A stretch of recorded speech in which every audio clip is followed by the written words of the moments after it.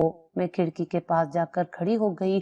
کھڑکی لوہے کی تھی مگر بارش کے باعث اس کے پیچ ڈھیلے ہو چکے تھے۔ میرے دل میں ہلکی سی امید جاگی۔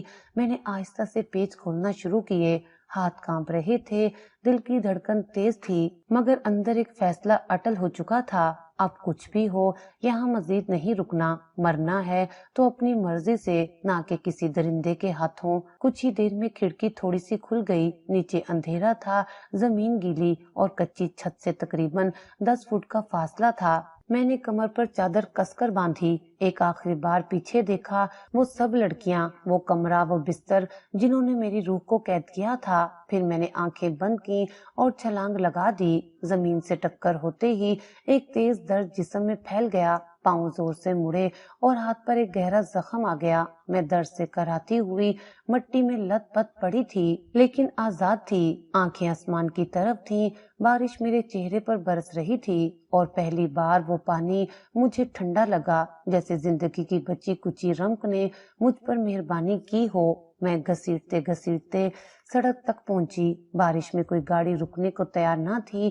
لوگ میری حالت دیکھ کر نظریں چرا لیتے۔ پھر ایک نوجوان لڑکا جس کے پاس موٹر سائیکل تھی میری طرف آیا۔ اس نے پہلے مجھے عجیب نظروں سے دیکھا، پھر میرے ہاتھ سے بہتا خون دیکھا تو فوراً اسے سمجھ آ گیا کہ میں کسی صحانیے سے نکلی ہوں۔ اس نے مجھے اپنی جیکٹ سے ڈھانپا اور ہسپتال لے گیا۔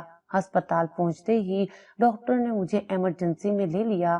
زخم صاف کیے گئے، پاؤں پر پلاسٹر چڑھا دیا گیا اور دوائی دی گئی، لیکن میری حالت ایسی تھی جیسے جسم بچ گیا ہو مگر روح اب بھی کہیں کوٹھی کے اندھیرے کمرے میں قید ہو چکی ہو۔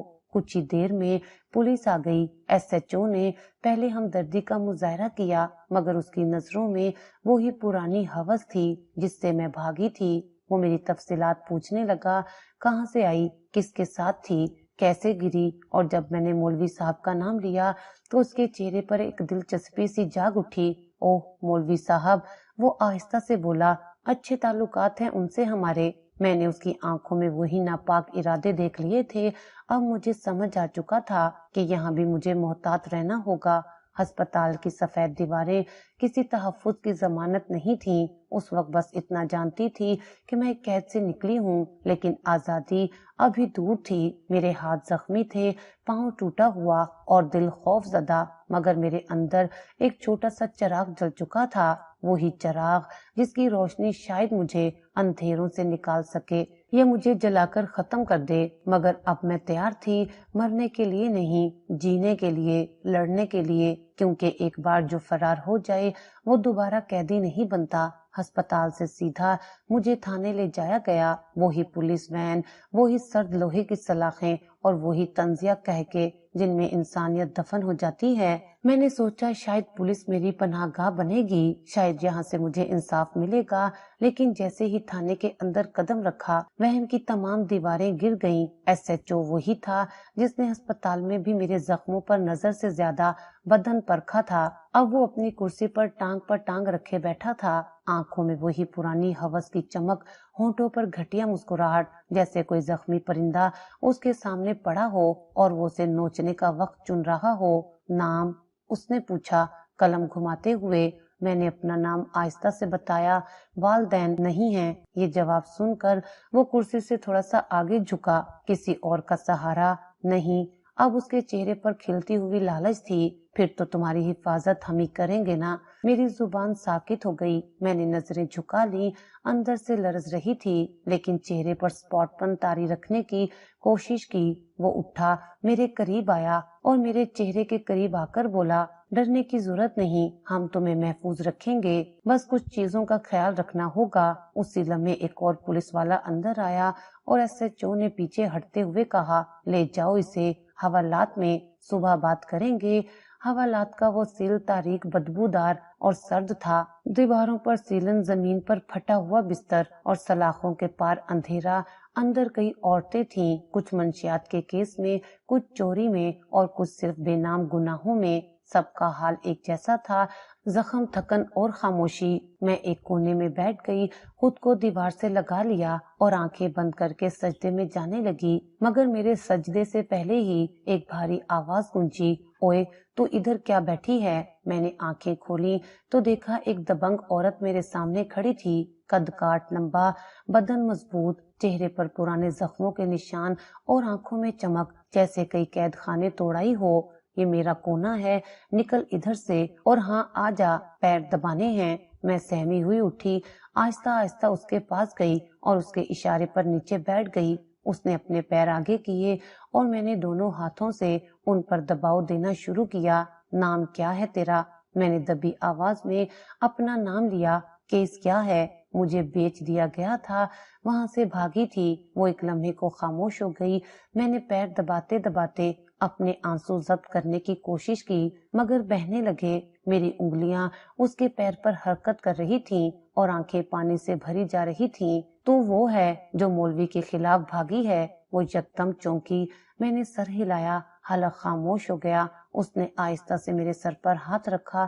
تو کمزور لگتی ہے، لیکن شاید تو ہے نہیں۔ یہ دنیا کمزور کو کھا جاتی ہے، پر جو آنکھوں میں آنکھیں ڈالے اسے سلام کرتی ہے۔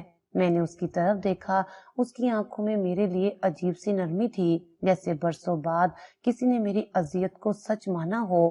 ڈر مت، صبح ہونے سے پہلے تجھے یہاں سے نکالوں گی۔ وہ الفاظ میرے کانوں میں پڑے تو مجھے لگا جیسے برسوں بعد کسی نے میرے لیے دعا کی ہو۔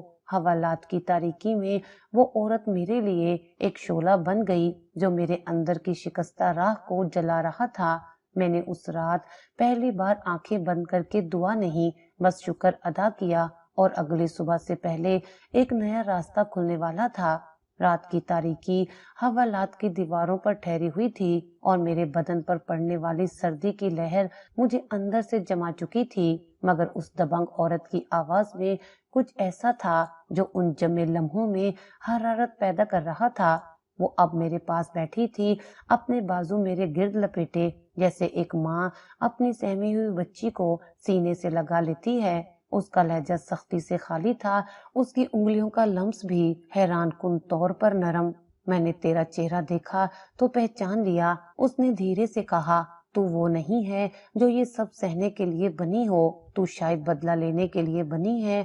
میں نے نظریں جھکا لیں۔ اندر کی ٹوٹی دیواروں میں سے کہیں ایک اینٹ کچھ دیر کو جڑ گئی تھی۔ وہ مجھ سے عورتوں کی طرح نہیں، کسی بڑی بہن کی طرح بات کر رہی تھی۔ اس کے لہجے میں وہی تلخی تھی جو زندگی نے برسوں اس پر تھوپی تھی، لیکن الفاظ میں خالص ہمدردی۔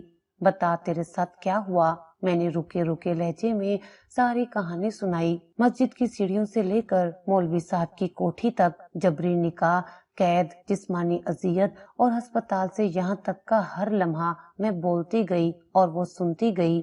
کبھی درمیان میں کوئی سوال نہ کیا، بس میری ہچکیوں کو اپنی موجودگی سے سہارا دیتی رہی۔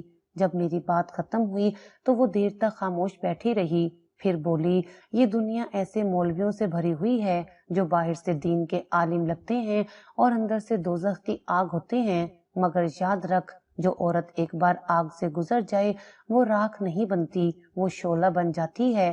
میں نے سر اٹھا کر اسے دیکھا، اس کے چہرے پر روشنی نہیں تھی، مگر مجھے لگا جیسے وہ اندھیرے میں بھی ایک سورج جیسی لگ رہی ہو۔